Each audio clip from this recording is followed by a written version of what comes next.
Hello everyone, welcome to this class. And today I will start the second unit, which is gravitation. It is a small unit, mainly Newton's law of gravitation, Kepler's laws, basic idea of GPS, gravitational field and potential, potential due to solid sphere and spherical shell. First I will start with Kepler's laws. I think you are already familiar with Kepler's laws. So I will briefly discuss the three basic laws. I will explain the three laws which were discovered by Kepler by watching the movement of the planet through the sky. According to the first law, all planets are moving around the sun in elliptical orbits with the sun at one of the two foci. Second one is the line joining planet and sun sweeps out equal areas during equal interval of time. And the third law is t square proportional to a cube, that is square of the time period of the planet is proportional to cube of the semi-major axis of the ellipse. An ellipse will have a major axis and a minor axis. This is a semi-major axis, half of that, and two foci also. Sun will be at one of the focus, maybe here. Next is Newton's universal law of gravitation. Again, you are familiar with this. So according to this law, there is an attractive force between any two masses, and that will be proportional to m1 m2 and inversely proportional to square of the distance between masses. So F proportional to m1 m2 by r square, or F is equal to a constant into m1 m2 by r square. This constant is called a gravitational constant. The value is very small, 6.67 into 10 raised to minus 11 only. Because of this small value, we are not experiencing this force between two bodies which we come across in our daily life. This force will be appreciable when one or two bodies are very large, like Earth, Sun, planet, etc. Daily we are experiencing the downward force between Earth and any object on the Earth. That is called the weight of the body. The weight of the body is due to this gravitational force. In gravitation as well as in electrostatics, the force is acting at a distance from the mass or charge. This is called action at a distance. And this is explained by assuming that there is gravitational field existing around a gravitating mass. So every mass is a source of gravitational field. And when another mass is kept in this field, this field will act a force on that. In that way, this action at a distance is explained. Now, the intensity of gravitational field. It is defined at every point around a massive object, and it is defined as the force acting on unit mass placed at that point. If we have a mass m, then the intensity at a particular point whose position vector is r from the mass, then intensity at this point is a p, is defined by this equation.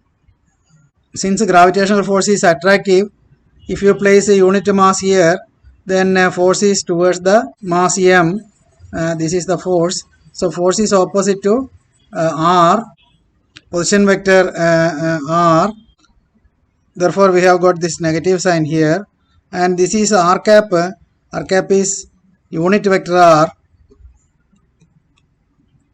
which is equal to r by magnitude of r. Intensity of gravitational field at the position vector r is equal to minus gm by r square into r cap. In many situations, the calculation of intensity due to various mass distributions is important. And if you directly apply this equation, and since E is a vector quantity, so calculation of intensity is very difficult in several cases.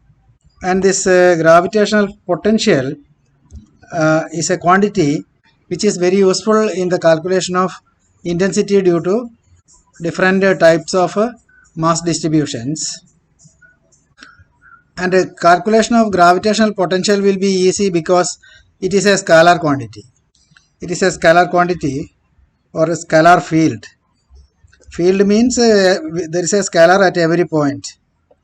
This equation 1 is the definition of potential. If VA is the potential at A and if VB is the potential at the point B, then VB minus VA is defined as integral minus A to B E dot dl, where this integral can be calculated along any path connecting A and B. Actually, this integral is the work required to be done by an external force to shift unit mass from A to B along any path. So this is equal to work required to shift unit mass from A to B by an external force. This external force. I will explain how we can arrive at this conclusion. Suppose unit mass is shifted from A to B along this path shown, and suppose during the shifting dl is the displacement of the unit mass from here, and when unit mass is here, the force due to the mass distribution will be the intensity, because intensity is defined as the force acting on unit mass. So this is the force due to the mass distribution, and in order to prevent the unit mass moving from here in this direction, we have to apply an equal and opposite force minus E to counter that force and to counter the movement of unit mass in that direction. Now the total force E and minus E will be 0. Now a very small force is required to shift the unit mass through a displacement, this dl. So work done by external force in that case will be, external force is minus E, displacement is dl, so minus E dot dl, and that is this.